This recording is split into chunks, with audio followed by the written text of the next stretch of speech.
sadaya sapara kanca baden raskeun hanca dongeng nu katunda carios nyambung judulna Panji Wanara. Ieu dongeng para mitra sadaya karangan Koswara ayeuna teh nincak bagian ka-28.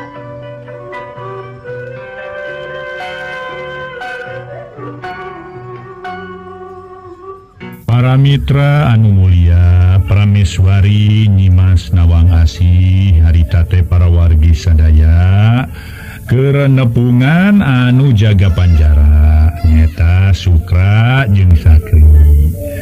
Mangga urang teraskeun harita prameswari cumarios. Yeuh Bandungan yeuh. Upama si asli pae pan meurana meureun senang meureun kaula teh.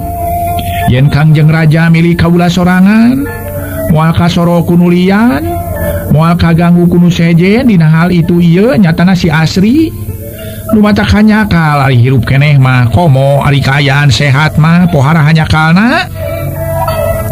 Ari enden bet make hanyakal nuhun sanes sawatos kana kaayaanana kutaya pisan rasa kamanusiaan geuning sun den tegaan den Jempe sia cek nawang asih nyentak kontan anu duaan jempe dirga angka tincak teh meni langsung para mitra eueuh soraan sakemek-kemek acan teu ngaromong deui naon-naon. Kojengkang nyimas nawang asih ngojengkang nyaketan ka palebah lawang panjara. Nanging gancang di halangan kuno duaan anu terus nangtung ngabedega atuh meni bolotot murelengna nyimas nawang asih. Kuayana lengkah anjeuna kandeng teu tiasa laju. Kahalangan kuno duaan malah haok sasentak. Kunaon sia make ngahalangan kaula segala? Wani-wani anika ngahalangan kaulanya. Nyingkah sia barina ge kaula kumawasa di dieu bising teh nyaho. Wani-wani anika kumawasa ngahalangan kaula. Cek nyimas nawang asih kacida pisan benduna kadua gulang-gulang nu ngajaga panto panjara. Atuh puguh we harita ge para mitra mi asa kaunghak. Lantaran cek pamikirna eueuh nu wani ngalawan ka manehna. Kari-kari ieu dua gulang-gulang atawa prajurit anu ngajaga panto panjara make ngahalangan sagala rupa. Eta nen bade ka mana Jung? Rek asup ka jero panjara kaula na make dihalangan segala. Sok nyingkah. Nyingkah sia. Kaula hayang asup ka jero panjara. Kaula hayang ngaroris kaayaan di jero panjara bising teh nyaho mah. Sok nyingkah sia. Aduh. Sun bade kalebet panjara nen. Heueuh, ceuk kaula ge rek ka jero panjara. Sok geura buka ieu panto panjara, kaula rek asup ka jero panjara. Hayang nyaho kaayaan kumaha kaayaannya eta maru kaula anu kasebut mayang asri. Kaula hayang nyaho ti kadeukeuten. Kaula hayang nyaho ti kadeukeuten. Hayang katingali ulah nepi ka ceuk beja wungkul. Kaula hayang katingali ku panon sorangan, hayang kadenge ku ceuli sorangan, kumaha kaayaanana nawang asri anu keur aya di panjara. Sok geura buka, montong ngahalangan kaula segala. Mun anika wani-wani ngahalangan kaula, hirup anika moal lila deuleu. Sumun. Aduh. Kumahanya nen janten ulah juntan ulah jantan deuleu. Ceuk kaula kulang aya kahayang. Kaula hayang ka jero panjara, sok bere jalan. Bere jalan ayeuna keneh kaula rek asup. Ulah wani-wani ngahalangan ka kaula deuleu. Nyimas nawang asih bangun anu maksa hayang asup ka jero panjara lantaran manehna hayang ngayakinkeun kumaha kaayaanana nawang asri anu di jero panjara. Lamun seug cenah kaayaan masih keneh sehat jag-jag waringkas beleger keneh rek nyieun reka perdaya nyieun akal-akalan sangka nawang asri nu di jero panjara meunang hiji siksaan anu kacida beratna. Kitu cita-citana nawang asih teh. Atuh harita oge manehna keukeuh kanu ngahalangan sina nyingkah tapi nuduaan tetap ke ngahalangan kulantaran manehna menang pancen ti Kangjeng Raja sing sahabai oge teu menang asup ka jero panjara ari lain Kangjeng Raja sorangan kitu amanatna Kangjeng Raja Prabu Rangga Pandika kadua gulang-gulang nu ngahaja jaga panto panjara tea kulantaran manehna mah patuh kanu jadi pimpinan patuh kanu jadi raja nya eta gulang-gulang manehanana tetap nolak sok sanajan Prameswari hayang asup ka jero panjara kulantaran Prameswari mah memang teu mere parentah atuh ngan sok aya nu sieun kulantaran Prameswari sok laporan cenah karajana jadi atuh para bawahan teh narurut tapi ieu gulang-gulang mah tetep manehna tunduk teh iwati karaja aika Prameswari mah lantaran Prameswari lain pimpinan kerajaan di dinya kitu cek pamikir gulang-gulang harita oge para mitra ningali atuh ada dua gulang-gulang Sukra jeung Sakri kalah kang halangan tungtungna beuki nafsu harita teh nawang asih sok gera minggir gera nyingkas ya kaula rek asup nen mung ulah maksa nen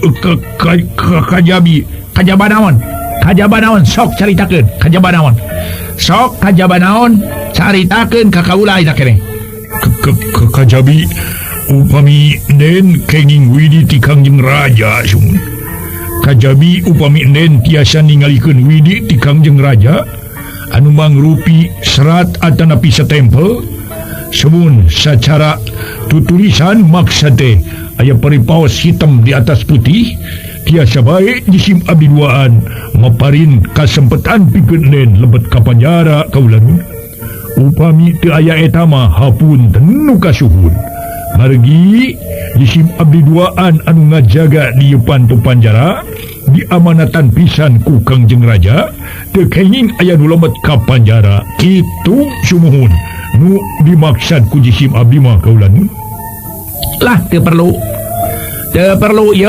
kaula make nyeun surat-surat segala rupa nah make kudu nyeun susuratan segala rupa piragi rek asup ka jero panjara kaula ge boga hak kaula pikeun asup ka jero panjara bising teh nyaho hayang ngaroris kaya di jero panjara kaula ge boga hak bising teh nyaho sia gulang-gulang ulah siga nu heueuh sia meuni patuh kana parentah ya kaula teh kan pamajikan raja ai pamajikan raja ge boga kakawasaan deuleu bising teh nyaho sok geura nyingkas sia teu perlu lantaran Kangjeng Raja moal buru ngawidian ka kaula hayang naon kaula dicumponan ku Kangjeng Raja komo ieu pila kadar hayang asup ka jero panjara mawi nen upami kitu mah sun hartosna mah gampil atuh nen kantun ka Kangjeng Raja we sumuhun sumping munut serat seseratan maksud deh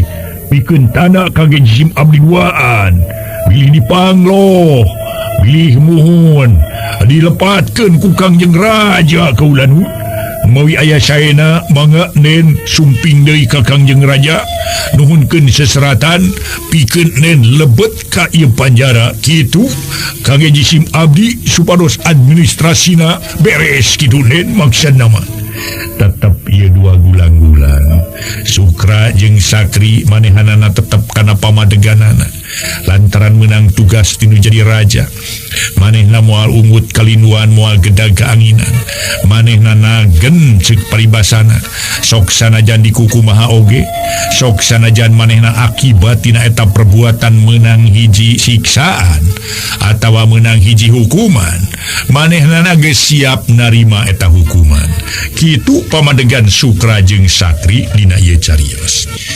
Nah ani kata percaya yen Kangjeng Raja baris ngawidian ka kaula nanaon oge nu dipenta ku kaula aduh kantenan we sumun percanten mah kaula nun baris ngawidian Kangjeng Raja teh kanen mung sumuhun nya kitu tetep jisim abdi peryogi seseratan widi ti anjeuna margi saur anjeunna oge sing caha bae teu kaing lebet ka panjara kajabi upami kain widi aya serat secara tertulis hitam di atas putih kitu kaula nuhun. Kurang ajar sianya wani-wani ngabangkang ka kaula andi katanya gulang-gulang. Bener-bener andi kawani ngabangkang ka kaula. Bari sareng ambek-ambekan kene Nyimas Nawang Asih lajeng wae ngantunkeun eta patempatan.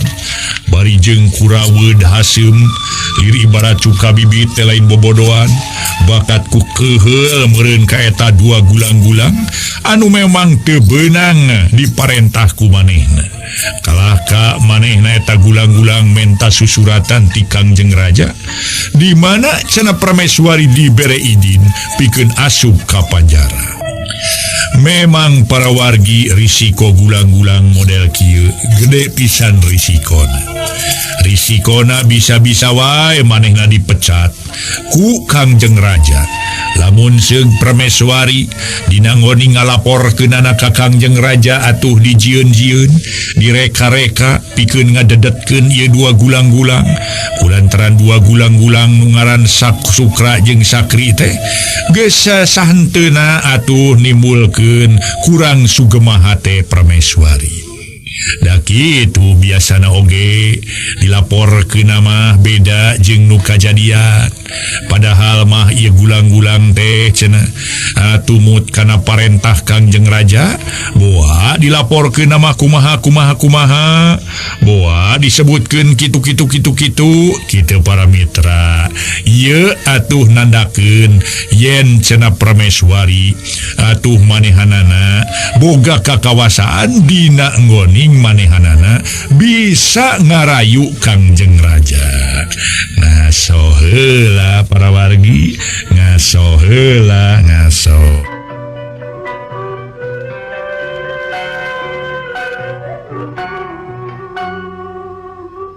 Para mitra sadaya nu sami-sami ngabandungan ieu dongeng. Tunda kaayaan Nyimas Nawang Asih nunuju bendu manahna. Patali milarian Kangjeng Raja teu kapendak bae kalayan maksada palai lebet ka panjara kanggo ningali Nyimas Nawang Asih oge. Teu diwidian ku gulang-gulang nu katelah Sukra jeung Sakri nu ngajaga panto panjara. Atuh urang tunda ieu carios urang teundeun di handeuleum sieum urang tunda di hanjuang siang paragi nyokot ninggalkeun. Ayeuna urang samper kacaturkeun para mitra sadaya nu aya di perjalanan ngabujeng ka leuweung gumur. Nyatana Kipati atuh Kunjaya harita jeung para prajurit ngabring. Anu kenging pancen ti Kangjeng Raja sinares Nyimas Nawang Asih kanggo ngalakuya sareng monyet. Duanana lumampah bari bebekelan samistina atuh harempegna ka bebekelanana kumplit sapuratina kanggo kaprayogian engke dina amangsana ngalaksanakeun pancen ti Kangjeng Raja. Harita para mitra Patih Kunjaya bari tuluy ngagerendeng jero hatena. Heran aing baheula teh si Winata ku aing dibere tugas pikeun maehan eta kuya jeung monyet malah disetorkeun ka aing hulu kuya jeung hulu monyet. Tapi naha barang ditalungtik aya deui kuya jeung monyet malah cicinga dina hiji model guha jiga-jiga menang nyieun manusia. Buah-buah si Winata teh lancalinci luncat mulang ingkar tina tali gadang ka aing nyebutkeun geus ngalaksanakeun tugas padahal eta kuya jeung monyet masih kene aya. Kasebelan sia rasakeun sia Winata isuk baring supagi di mana aing geus ngumawasa di negara sia bakal karasa akibatna deuleu. Rasakeun aing mah geus siap deuleu bakal ngawasa di negara.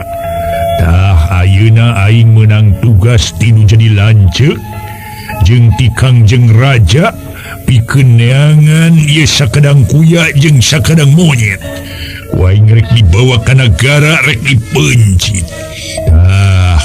Bener, memang hasil panalungtikan ti para prajurit anu nyeko ka leuweung bungur jeung kawalungannya Cisane, yen bener aya kene kuya jeung monyet sok babarengan. Heran aing ye, ai hulu kuya jeung hulu monyet nu dibikeun ku si Winata, kuya jeung monyet mana atuh? Da memang aing teu bisa ngabeda-beda hulu kuya jeung hulu monyet. Beda jeung manusia aya rupana. Ai hulu kuya jeung hulu monyet hese atuh ngabeda-bedakeunana. Waduh. Memang lain pagawean enteng-enteng ye. Aing kudu gancang-gancang nepi ka leuweung bungur. Harita para mitra kuda nu ditumpakanana dina waktu tadi ditegarkeun gancang naker. Hayang beura anjog kanu dituju. Ngan ari parantosa lebet teka pasisian malah mapai jalan satapak. Kuda teh atuh sina leumpang biasa bae, lumangsungna sina sahayuna bae, karunya ku kuda bising capeun. Ngabring oge para wargi harita teh aya kana salapan kudana. Lantaran manehanana Patih Kunjaya diiringkeun ku 8 prajurit pikeun ngalakuya jeung monyet. Bari lumampah teh 2 harita papatih, Patih andalan nagara Patih Kunjaya atuh dibarengan ku ngobrol jeung para prajurit. Malah Patih Kunjaya harita kadengen nyarita harita teh leuwih jelas naker. Aduh. Cing prajurit kaulah hayang ngadengi pamadegan Andika ieu. Kumaha pamadegan Andika nusanyana ngeunangan daging kuya jeung daging monyet sakumaha kapalai Teteh Dewi Nawang Asih euy. Cing. Nah Andika boga pamadegan? Salah saurang prajurit ngajawab, "Dupi maksad Juragan Patih, kumaha sun?" Cek eta prajurit bari malik tumanya, malah ngahaja eureun heula. Nya kitu deui Patih Kunjaya ge tungtung nama ngareureuhkeun kudana. Duanana dariuk dina handap atuh harita teh para mitra. Loba nu dariuk hanapeun tangkal anu gede, bari ngararasakeun ngadilingdingna angin gunung nu tiis sematak seger. Ngaso heula para wargi sadaya, ngaso.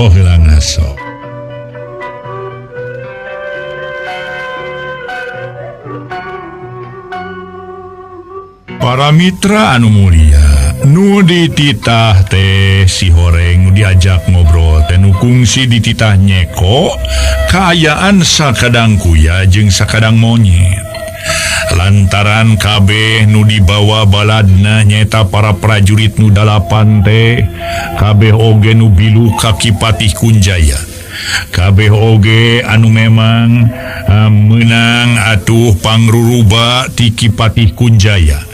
Manehanana nu 8 jalma moal betus sing sakur atuh Rusia anu kungsi ditugaskeun minangka utusan pikeun alungtika 2 sato teh nyaeta sakadang monyet jeung sakadang kuya.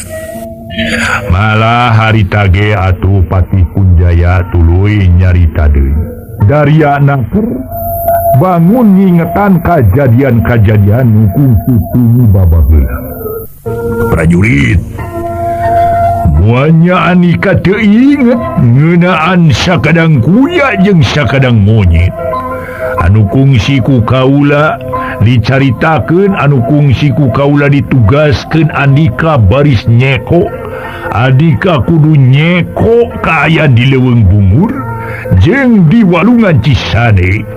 Ku kaula dibejakeun aya sakadang kuya jeung sakadang monyet. Numatak ayeuna kaula nanyakeun ka Andika, kumaha pamadegan Andika ngeunaan ieu masalah. Tah kitu bising teu nyaho mah. Jadi meureun Andika ge inget kenehnya kaleuweung bungur inget keneh jeung kawalungan Cisane tempat sakadang kuya jeung sakadang monyet aya di dinya. Nuku Andika kungsi dilaporkeun ka kaula yen sakadang kuya jeung sakadang monyet sok mineng katingali babarengan duaan malah pating gereneng bisa ngobrol. Mana kitu ge meureun aya keneh sakadang kuya jeung sakadang monyet. Cing kumaha pamadegan Andika atuh prajurit? Kitu kumaha Juragan Pati? Lain ari kitu kumaha. Eta kumaha sikep Andika sanyana. Lamun nya eta kuya jeung monyet kajajaden teh nu dimaksud teh ku Teteh Dewi teh kudu diala ku urang. Apan urang menang parentah ti Kangjeng Raja anu mana eta usul-usulan ti Teteh Dewi Nawang Asih nyata hayang daging monyet jeung daging kuya. Sedengkeun monyet jeung kuya anu aya di eta patempatan. Kumaha lamun seug eta kuya jeung monyet diala tuluy dipencit dagingna disetorkeun ka Teteh Nawang Asih. Kumaha pamadegan Andika prajurit? Ceuk Pati Kunjaya bangun anu keheul lantaran sikepna para prajurit teh siga-siga teu katarik ku caritaan anjeunna. Padahal mah kurang kumaha atuh manehna mere pangruruba ka para prajurit teh. Diwowoy ceuk paribasana diwowoy para mitra. Atuh kepentingan naon diuruskeun hayang itu dilaksanakeun. Atuh menta ieu atuh tuluy diusahakeun. Para prajurit nu dalapan teh ceuk paribasana dijaga ku manehna sangkan ulah betus Rusia. Tapi prajurit anu dalapan siga-siga para mitra. Siga-siga manehna ge ngagunakeun ieu kasempetan. Di mana manehna geus meunang kaunggulan di dinya manehna hayang kaunggulan sejen. Teu puas-puas hirupna teh. Sok sanajan sagala dicumponan oge. Boa-boa hayang nu sejen. Nu matak harita teh barang. Manehna atuh ngadangu cariosan Ki Pati Kunjaya. Salajengna para mitra sadaya, prajurit anu katingali teh parobah paroman. Harita teh katingali atuh jiga-siga anu sedih. Bangun-bangun anu nalangsa. Malahan mah beungeut nage katingali bangun anu alung. Bari semu anu dumareda Ki Patih Cumarita. Kaula nun Juragan Patih nya kuya jeung monyet kajajaden nu ti heula kantos aya di eta patempatan anu saurna dipikeun ku Patih Winata. Sungguh maksade anu keing tugas di Kangjeng Raja. Padahal mama masih kene aya dua nana kedah dialama aduh duka kumaha abdi mah bet asa teu tega kaula nun komo ai kedah dipencit mah dan numutkeun keterangan ti Juragan Patih apan eta teh kuya kajajaden nu asalna teh apan ti putra raja dua nanage Raden Santiaji sareng Nyimas Larasati kitu anu mawi upami ieu dua putra raja nu mangrupa monyet sareng kuya kedah dipencit aduh kage jisim abdi mah siga-siga nama asa kirang kirang mohon maksad deh sumun kurang naon prajurit nah kurang loba buruhna ka Andika sanes Juragan Patih asa kirang merenah sumun nyaritana ditungtungan ku rumahuh panjang prajurit teh ngaso heula para wargi ngaso.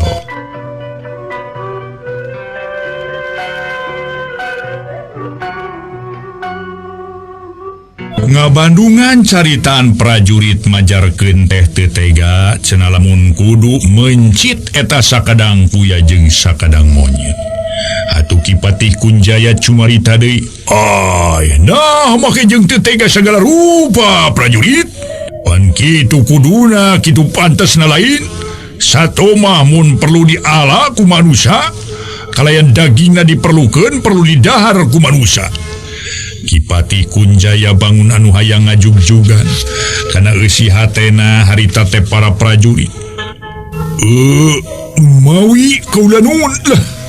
Salajeng nama nya kitu teh we mergi emut ku jisim abdi pun.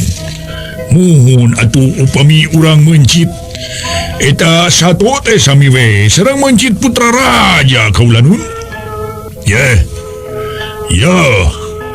Pokok nama rek anak raja rek naon lamun bener-bener eta mah da sato wanya atuh anak raja sato. Ti dituna emang na Kangjeng raja teh turunan sato boga anak sato. Mana kitu ge meureun permeswari tah nu kadua nyaeta nu disebut Nawang Asri. Siga nama nyolowedor ka sato jadi kitu ta anakna robah jadi sato. Matak ceung kaula mainnya. Yo, Anika boga alasan model kitu karunya ka anak raja. Dah mulai hartina tadi dulu. Mawi kaula nun. Janten rupi nama da saleres nama sanes sato eta teh manusia. Atuh moanya manusia dahar daging manusia deui. Da ieu nu janten masalah teh pikeun jisim abdi mah. Da sok sanaos titinggalion urang sato eta teh saleres nama manusia. Margi moanya atuh aya sato bisa ngobrol jiga manusia. Kitu kaula nun pamadegan jisim abdi apunten we juragan pati. Upami jisim abdi lepat kaula nun. Kitu para mitra tetap para prajurit teu sapamadegan jeung Patih Kunjaya dina urusan manehanana rek newak eta sato. Ai usulanana ti para prajurit makeun bae cenah 21 sina harilu, tapi memang tugas ti Kangjeng Raja jeung ti Enden Nawang Asih eta sato kudu ditewak kudu dipencit dagingna hacenah dipikahoyong ku permeswari. Waktosna see.